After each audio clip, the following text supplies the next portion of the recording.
Hola amigos, soy Gabriela Oviedo y en esta ocasión quiero darles la más cordial bienvenida a Salud Sin Tabú, el podcast de la Clínica de las Américas, donde vamos a hablar de temas médicos actuales, globales y sin filtro. En esta ocasión vamos a despejar todas las dudas hablando del embarazo y sus mitos.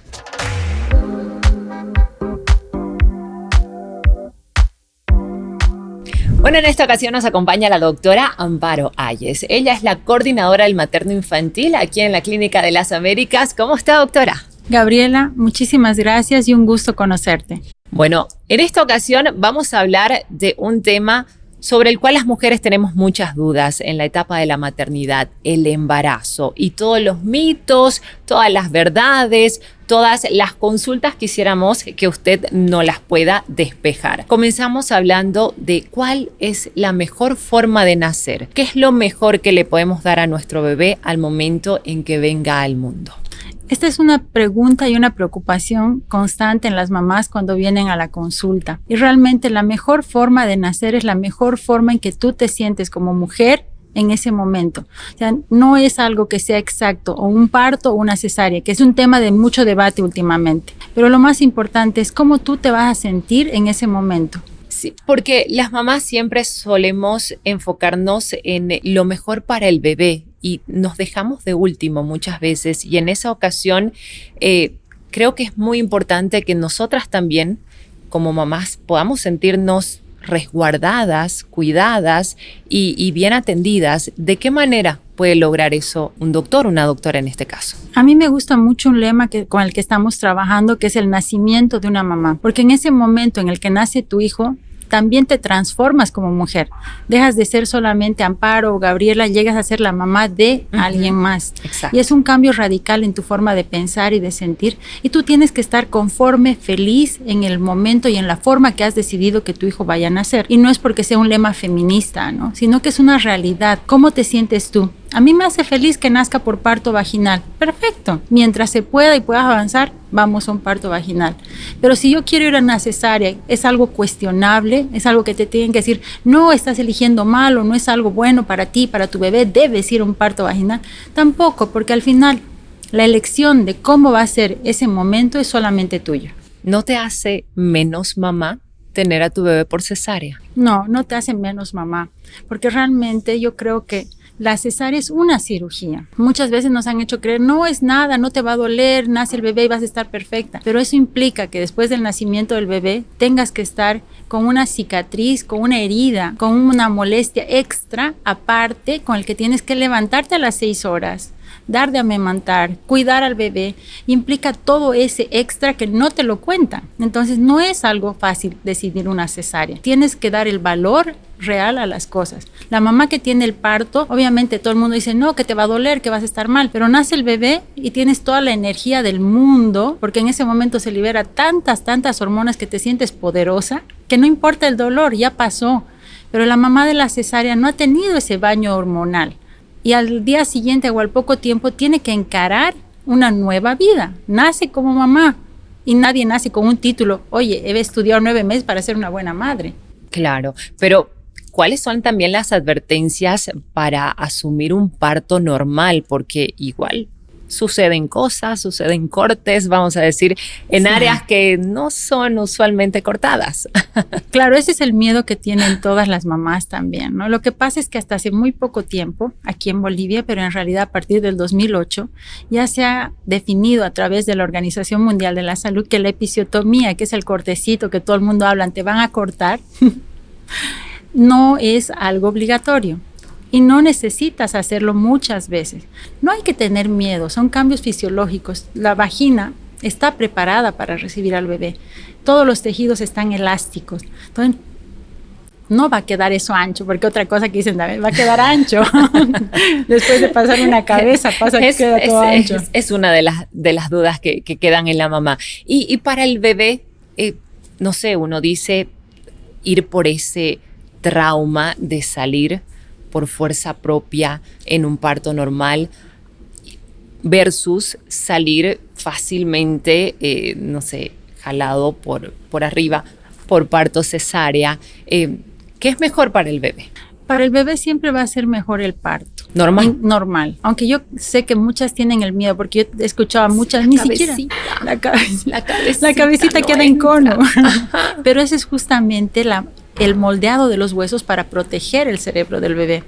Hay un estudio que es muy interesante, que yo creo que aquí no lo han mostrado, pero es una serie muy grande de muchos niños que nacieron por cesárea versus parto y que les hicieron una resonancia magnética con contraste, y que se ve las imágenes cerebrales de los niños nacidos por cesárea, presentan microhemorragias, un puntillado en todo el cerebro. ¿Por qué? Por la manito que tenemos los médicos, que claro, obviamente tenemos una mano que no mide la fuerza en la cabeza del bebé. Y no es que nosotros vayamos con ánimo de dañar al bebé o a lesionar al bebé, sino que muchas veces se mueve y nosotros tenemos que agarrar, acomodar y sacar al bebé.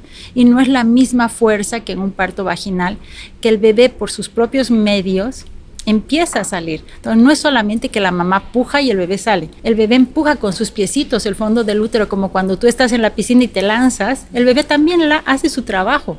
Se mueve, se acomoda, se amolda. Y todos los tejidos alrededor de la vagina, el piso pélvico, la vulva, durante todo el embarazo se han llenado de sangre, se han vuelto como un colchón esponjoso. Y por eso mucha gente dice, ay no, es que queda todo blando. Queda blando ese momento para que al pasar el bebé esté envuelto con todo ese tejido blando. ¿Cuál es la mejor forma para el bebé? Siempre va a ser la vaginal. ¿Por qué? Porque además ese moldeado que sale con la cabeza así, casi que la carita toda, perdón la expresión, toda chuña, eso hace que todo el líquido que el bebé ha deglutido durante el embarazo, al rotar como un tornillo, como cuando agarramos un trapo y lo estrujamos, bota líquido. Y eso mejora la respiración de los bebés también al nacer, porque no tienen líquido en su pulmón. En la cesárea nace el bebé y vas a ver cómo va saliendo por la naricita y boquita líquido, pero quedan en los pulmones. Y muchas veces durante las horas siguientes el bebé va escupiendo agüita, y los papás y las abuelas sobre todo, ay, está vomitando, está saliendo líquido. Y no es que vomiten, eso tiene que salir. Son varios conceptos diferentes. Y lo último, lo más importante, que yo creo que eso no hay cómo mejorar en una cesárea, es la famosa microbiota. La microbiota es la flora bacteriana de la vagina de la mamá. Perdón por lo que voy a decir, que suena a veces medio feo, pero el bebé al pasar por el canal del parto saca la lengua y lengüetea la zona vaginal y respira las bacterias. Entonces toda la piel del bebé se llena con la bacteria buena de la vagina de la mamá. Ah, eso es bueno. Eso es bueno, claro, y deglute las bacterias, tanto en la parte de la boca, pasa al intestino, en la nariz, y ese bebé queda marcado con el sello de las bacterias de la mamá el resto de su vida. ¿Y eso por qué es positivo? Porque determina la defensa natural de ese bebé. Esas bacterias son tuyas con memoria de todas las enfermedades que has tenido genéticamente durante todos esos años. Entonces, cuando nace ese bebé, tiene las defensas que tú has adquirido, porque esas bacterias... Las hereda directamente. Sí, las hereda.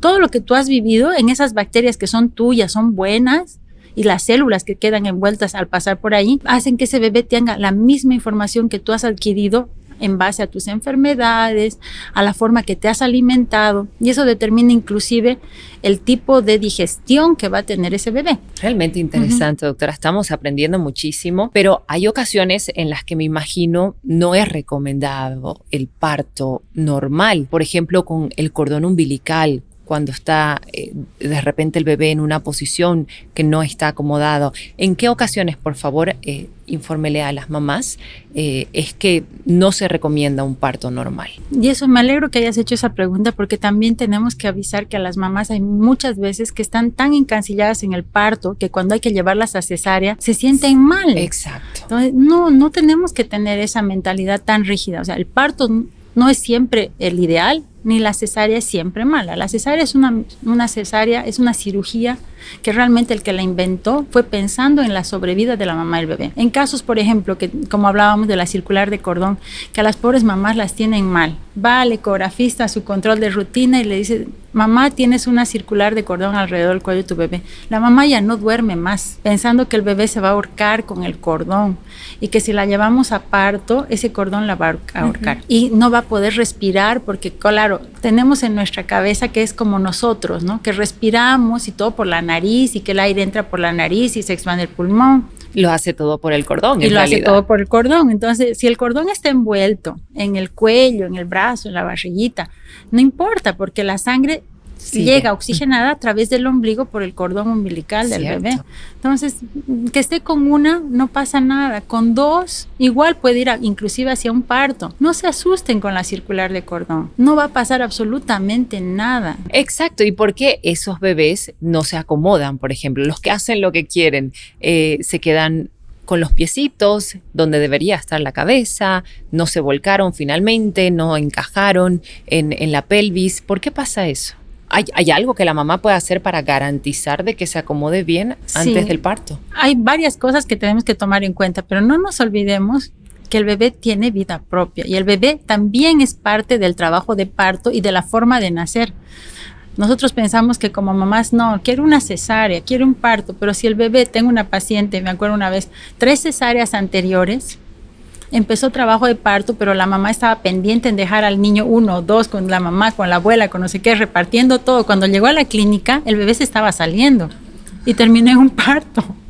Y nosotros esperando para operarla. Claro, porque esa es otra de las dudas. Si ya yo he tenido una cesárea antes, ¿debo tener mi siguiente hijo también por cesárea o puedo ir a un parto normal? Con una cesárea puedes ir a un parto normal. Con 2 cesáreas en adelante, no. Eso, ¿cuáles serían los riesgos de tener el parto normal si ya tiene cicatrices de cesárea? Claro, si tienes una, puede haber una probabilidad de rotura uterina que es de 1 en 200 mamás. Justo donde ha habido la cicatriz se abre en ese lugar.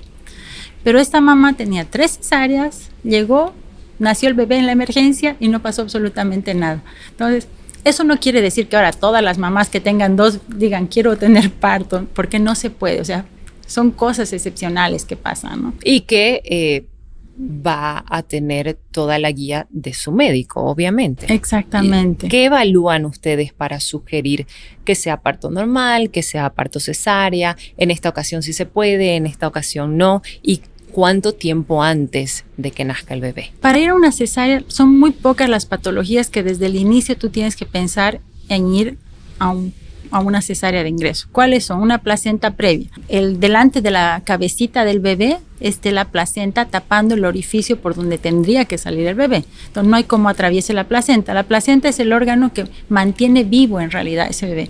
Es el que le da la sangre, el oxígeno, los nutrientes. Entonces eso hay que cuidar como órgano. Otra patología es cuando el bebé, por ejemplo, está, en vez de estar cabecita abajo, se acomoda transverso a todo. O sea, que en vez de estar vertical, está echadito totalmente transverso y no va a salir, no hay cómo salga. Y después la presentación de nalguitazo pélvico, pero que en muchos países, en Europa, sobre todo y en Estados Unidos, como hay esa tendencia a ir a un parto, hay diferentes técnicas para ir a un trabajo de parto y que el bebé nazca en presentación pélvica. Pero es aconsejable como médicos y como obstetras tener una capacitación, o sea, no es tan fácil atender un parto de nalgas. Tienes que tener mucha práctica y saber las maniobras. Entonces, mejor no hacerlo y ir a una cesárea, que es más seguro que atreverte a hacer un parto si no hayas tenido esa experiencia. Le propongo retroceder un poco en el embarazo. Por ejemplo, hablemos de la alimentación. Hay muchas dudas entre las mamás, especialmente las primerizas, en torno a lo que es bueno o malo comer, pensando en el bebé. Por ejemplo, el café, en su momento a mí me lo prohibieron. Ciertos alimentos también que podrían provocarle algún tipo de acidez, considerando que todo lo que como yo de alguna manera le pasa al bebé. ¿Filtrado de repente? O ahí, despéjenos la duda, por favor. ¿Puedo comer todo o debo restringirme de ciertos alimentos? Hay ciertos alimentos que no debes comer. Por ejemplo, el café no, porque es un estimulante. Okay. La Coca-Cola, no. Ninguna de las bebidas energizantes tampoco, porque sí afectan al bebé. ¿De qué manera? O sea, ¿se mueven más o les afecta en la salud posterior que vayan a tener? Son niños hiperactivos cuando nacen. Producen alteraciones. Eso no queremos, mamás. No, para nada. No queremos. Yo te puedo dar mi ejemplo. Yo estudiaba medicina cuando estaba embarazada de mis 2 hijos y claro, nacieron hiperactivos porque yo nunca dejé de tomar café y me tenían enloquecida. Realmente afecta. Afecta. Sí, tampoco es que tomaba todo el día. Claro, pero y afecta para el resto de sus vidas, o sea, los marca para el resto de sus vidas, no es que se aceleran ese rato y después les pasa. No, quedan para siempre. Okay. Y claro, Hay que tener cuidado con otros alimentos, como por ejemplo el pescado crudo, el sushi, que es tan delicioso. El sushi no se puede. No se puede. Pescados crudos, carnes muy poco cocidas, por ejemplo, término inglés, que esté sangrando la carne, no. ¿Cuál es la razón? Pueden tener bacterias y ahí es el problema. Por ejemplo, la toxoplasmosis en una carne poco cocida sí se puede transmitir. Puede haber bacterias en los pescados, en la carne cruda, que te pueden dar una infección intestinal, que durante el embarazo no podemos usar todo tipo de medicamentos. Verduras poco higienizadas o fruta mal lavada. Todo eso puede producir parasitosis, infecciones intestinales, y la cantidad de medicamentos antibióticos que no afectan al bebé no es tan grande. Entonces tenemos que tener mucho cuidado en lo que va a pasar con esa mamá si el bebé se infecta, si ella se infecta, ¿no? A ver, ha utilizado un término que para las mamás es como que una alerta, la toxoplasmosis, que usualmente se lo relaciona con las mascotas, especialmente con los gatos. ¿Una mamá puede tener gatos sin problema o directamente tiene que elegir entre tener una mascota, un gato, o tener un bebé? No, mira, la verdad es que en esta generación todo el mundo tiene mascotas, entonces, sí. Y son como tus hijos, son tus perrijos, no los vas a botar de la casa, encima duermen contigo. Lo que sí hay que tener cuidado es que esa mascota esté desparasitada, que tenga todos sus controles con el veterinario. Y claro, el problema de la toxoplasmosis está en las heces de los gatos que no han estado bien cuidados. Entonces, por ejemplo, limpiar el arenero de tu gato, eso sí que no, porque la probabilidad mamá embarazada no puede. Okay. Pero sí puedes tener el gato. Después de manipular a tus mascotas, lavarte bien las manos, porque el problema es que los gatos y los animalitos sabemos que para limpiarse utilizan la lengua en diferentes zonas de su cuerpito perruno, y luego vienen y te besan y te pasan la lengua por las manos. Entonces puedes acariciar al bebé, a tu bebé perro y luego te lavas bien las manos antes de manipular alimentos y tener el control con el veterinario. ¿Cuáles son los riesgos reales de tener mascotas antes y durante el embarazo? El problema, como te decía... O sea, ¿qué le pasa al bebé? La toxoplasmosis produce lesiones a nivel neurológico y a nivel del ojito del bebé. Entonces nosotros en la primera entrevista o en la primera consulta que tienes con la mamá, pides una serie de análisis, entre ellos la toxoplasmosis. La toxoplasmosis tiene dos fases, igual que el COVID, que tenía una fase aguda y una fase crónica, ¿no? Lo bueno del COVID es que hemos aprendido muchos términos. Entonces, cuando tienes las inmunoglobulinas M, que son iguales a las del COVID, y todo el mundo sabía que estabas en una fase activa, ahí es cuando afectan al niño. Pero muchas veces ya hemos tenido animales durante mucho tiempo y tenemos esas defensas que nos ha dado la inmunoglobulina G, que es el recuerdo de que has tenido la enfermedad. Si tú ya tienes ese recuerdo, es como si te hubieran vacunado. Lo mismo es para la toxoplasmosis. Nosotros medimos si la mamá tiene esas defensas en contra de la toxoplasmosis. Otro de los temores son los medicamentos. ¿Cuándo y cuáles están permitidos y cuándo no? Ahí hay que tener mucho cuidado. Lo que pasa es que nuestra sociedad se automedica. Y es muy importante que durante el embarazo todo uso de medicación sea a través de tu obstetra. Tienes que preguntarle, porque no, mira, toma este antibiótico que me hizo bien porque estaba resfriada, o toma que... Durante el embarazo no.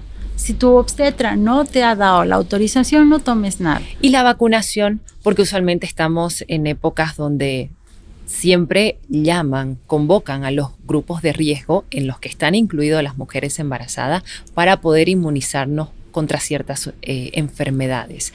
¿Es seguro eso? Es seguro. Yo me acuerdo cuando empezamos con la vacunación del COVID, había mucho temor para la familia y no dejaban que se vacunen. Bueno, inclusive ahora, las vacunas para la influenza, no quieren las mamás muchas veces colocarse porque están asustadas, pero son totalmente inofensivas. O sea, hay 3 vacunas que durante el embarazo debes, y es obligatorio para evitar complicaciones en tu embarazo, tener.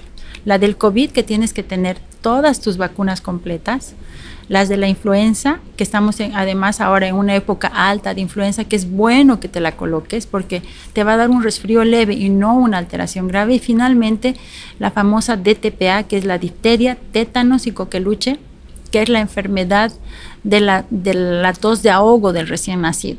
Pero no tanto esto por ti, para evitar una enfermedad en ti, sino para que a través de la vacuna que tú tienes, a través de la placenta pasen esas defensas al bebé y que en el primer mes de vida, porque todo lo que nos vacunamos durante el embarazo tiene una duración en nuestros bebés de 1 mes.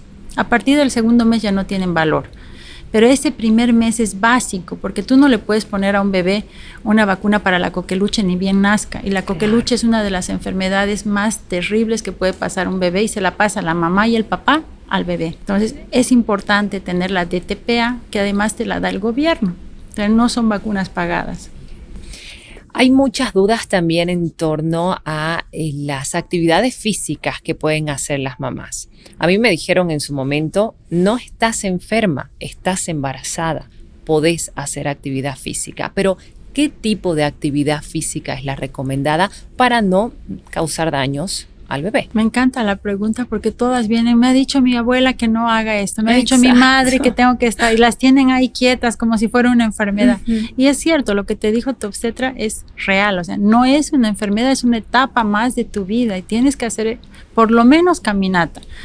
Es importante los ejercicios que sean de bajo impacto. No puedes hacer, obviamente, saltar peso. No, y saltar en paracaídas o irte a hacer escalar una montaña, ¿no? Pero puedes hacer yoga, puedes hacer pilates para embarazada, bicicleta estática, caminadora, la bicicleta cíclica o el Orbitrek. Puedes hacer inclusive zumba, pero si ya la has hecho toda la vida. Tengo una paciente que hacía una disciplina que es bastante de esfuerzo, pero ella nunca tuvo problema, lo hizo todo el embarazo, pero era porque ya meses antes, años antes, su cuerpo estaba acostumbrado. O sea, si yo nunca he hecho ejercicio, no me voy a poner a hacer pilates mañana. Tengo que hacerlo de forma gradual. Empezaré con una caminata de 10 minutos, o empezaré haciendo bicicleta, o empezaré con una clase de yoga muy suavita para embarazada, o iré a nadar, pero nunca y me voy a ir a hacer una clase de gimnasia en el agua de 1 hora si no he entrado en el agua nunca. Entonces, ¿es importante hacerlo? Sí, pero de forma gradual. O sea, no hay que inventar oficio durante el embarazo. No hay que inventarse rutinas de ejercicio durante el embarazo. Hay que hacer lo básico. Lo básico y lo que tu cuerpo pueda. Es bueno hacer hasta donde tu cuerpo te diga, aquí he llegado. O sea, no exageres. Eso, porque ¿qué pasa con los dolores que de por sí ya vienen ligados al embarazo? El dolor de espalda, por ejemplo, o el dolor de rodillas. ¿Eso a consecuencia de qué es? ¿Del peso? Uno, del peso, de la falta de buen tono muscular y la mala postura.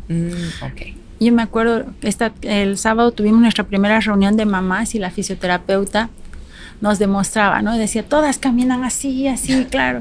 Y eso, en vez de ayudar a que el dolor de espalda disminuye, empeora. Porque, claro, la curvatura de la espalda, que tiene esta forma, aumenta y se hace mucho más marcada. Y si a eso todavía le echas que te tiras para atrás o te sientas mal en la silla, aumenta el dolor. Entonces, cosas básicas para quitar el dolor de espalda. 1, empezar a hacer una actividad física, o sea, no te quedes quieta. 2, mejorar tu postura. Es bueno ir a la fisioterapia para embarazadas, a las clases de gimnasia específicas para embarazadas, porque te enseñan cómo debes caminar, sentarte, moverte en la cama, cómo pararte, porque muchas veces ya llega un momento en que la barriguita está tan grande que no saben cómo pararse, que les duele todo. No hay posición. No hay posición, pero ahí te van a enseñar, párate aquí, acomódate de esta manera, para que no sea tan intenso. Porque incluso dormir se complica muchas veces. Hay almohadas para las piernas, para la barriga, para el cuello. Finalmente, ¿qué es lo que se recomienda? Lo que funciona. Mira, lo que funciona es empezar a tener una buena postura. Ponte de ladito, lo típico, ¿no? Es que te dice el médico, lo dormí de lado. Y si ya la barriga está muy grande, una almohada en la pierna. Si te molesta el peso de la barriguita, por ejemplo, el primer embarazo no es tan incómodo porque nuestro tono muscular está conservado. Entonces, el abdomen, que es como un cinturón que aguanta todas las vísceras y el útero en su lugar, está con buen tono, está duro, está firme. Pero ya con el segundo embarazo, esa fibra es como el elástico que se ha estirado y que no le hemos ayudado a volver a su lugar, porque la mamá después del parto no hace ejercicios de recuperación. Es lo mismo, nadie te dice, bueno, hasta aquí nació tu bebé, señora, perfecto, y ahora vaya a hacer estos ejercicios para que recupere. Te dejan así. Viene el segundo embarazo y ese elástico que ya estaba estirado se va a estirar más, el útero va a ir para adelante, va a dolerte más la cadera, más la espalda. Hay esa sensación, decían las mamás, de que el bebé se me quiere salir, me da la impresión que la tengo ahí abajo y eso no lo tuve en el anterior embarazo. ¿Se me va a salir antes? No, es que no tienes esa fuerza muscular para aguantar al bebé. Doctora, otra de las dudas que tenemos las mamás al momento del embarazo es cuál es el peso correcto y saludable a subir durante los 9 meses, porque eso también puede complicar el tema de los dolores, el tema de la salud del bebé. Así es, y ahí tenemos un grave problema con las mamás y las abuelas, que siempre vienen con la idea de que cuanto más coman sus hijas, las pacientes, el bebé va a salir más saludable. Más rosadito. Más gordito. Todo el mundo piensa, un bebé de 4 kilos, qué belleza. No. Y no es así, ¿no? Porque realmente eso complica en diferentes etapas del embarazo. Yo creo que lo más difícil de todo es mantener un peso adecuado hasta el final del embarazo, que son de 9 a 11 kilos en total. 1 kilo por mes. 1 kilo por mes. Y ahí es el problema, ¿no? Porque claro, los primeros meses no se sube de golpe, pero a partir de la semana 16, 17, que la paciente no tenía hambre, no quería comer, amanece un día y se puede comer la vaca entera de hambre. Es cierto, porque los primeros meses algunos embarazos son complicados, el tema de las náuseas y demás, pero después los antojos se disparan. Y la mamá encantada, y le dice, no, si no comes, mamá, quiero arroz con leche. Sí, dale, porque si no come van a hacer con cara de arroz, o se va a salir ese bebé si no le das su antojo. Eso, que se va a salir antes de tiempo o que el cuerpo está pidiendo por una razón, porque le falta alguno de los ingredientes que tiene ese antojo. ¿Es cierto eso o no? Ahí viene una discrepancia bien grande. En realidad, sí, la mamá tiene antojos y a veces son antojos bastante diferentes a la comida que normalmente ella comía.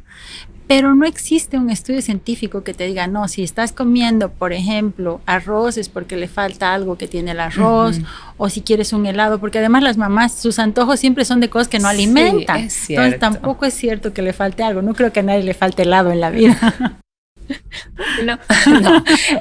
Bueno, para ir finalizando, doctora, esta es una de las dudas más grandes y de los temores más grandes que tienen las mamás embarazadas.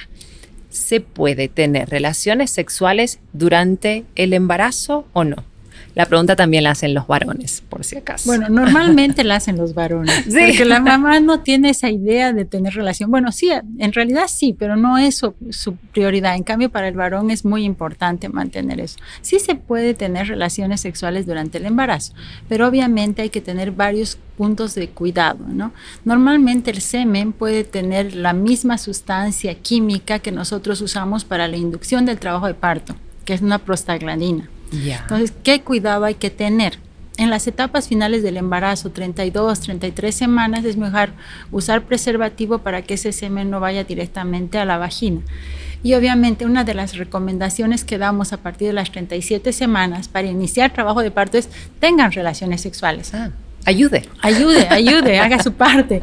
Y eso da mucho que reír porque los papás, ya cuando la barriguita de la mamá está grande, les da miedo tener relaciones sexuales. Y eso es bueno. No pasa nada físicamente hablando con el bebé. No pasa nada. No. Es otra cosa bien chistosa. No se encuentran ahí adentro. Eso es lo que dicen. No quiero que mi hijo sienta que le estoy haciendo algo así. No quiero que me conozca desde ese ángulo primero, ¿no? Claro. Y no es así, porque tenemos el cuello del útero, que es el tapón, que es bastante largo. Hay un tapón. Tiene 4 centímetros entre la cabeza del bebé y el pene. Entonces no va a pasar absolutamente nada. Y es bueno más bien porque de esa manera iniciamos trabajo de parto. Y el inicio del trabajo de parto de una forma tan natural es buena, porque además no es solamente el semen que tiene la prostaglandina, sino lograr que tu pareja tenga ese orgasmo tan intenso que libere oxitocina. Y la oxitocina es la hormona del amor y de las contracciones uterinas. O sea, hay que hacer bien el trabajo. Doctora, realmente muchísimas gracias por habernos prestado este tiempito para que todas las mamás, todas las personas que están siguiéndonos puedan conocer un poco más a fondo y despejar estas dudas que usualmente surgen en la etapa del embarazo, especialmente entre las mamás primerizas. De verdad, muchas gracias. No, a ti, Gabriela. Además es un tema que a mí me encanta, que por eso soy obstetra, o sea que muchísimas gracias por este tiempo. Bueno, yo quiero comprometerla a que en otro episodio podamos hablar de la siguiente etapa ya del nacimiento, los primeros cuidados de repente del bebé. El tema de la maternidad es tan amplio, surgen todos los días nuevas dudas, surgen nuevos estudios también que quisiéramos despejar con usted más adelante. Y si usted todavía tiene alguna duda, puede dejarle en comentarios para que la doctora, a través de la página de la Clínica de las Américas, también pueda responderla, ¿cierto? Así es, ¿Nos ayuda así? Aquí siempre dispuestas.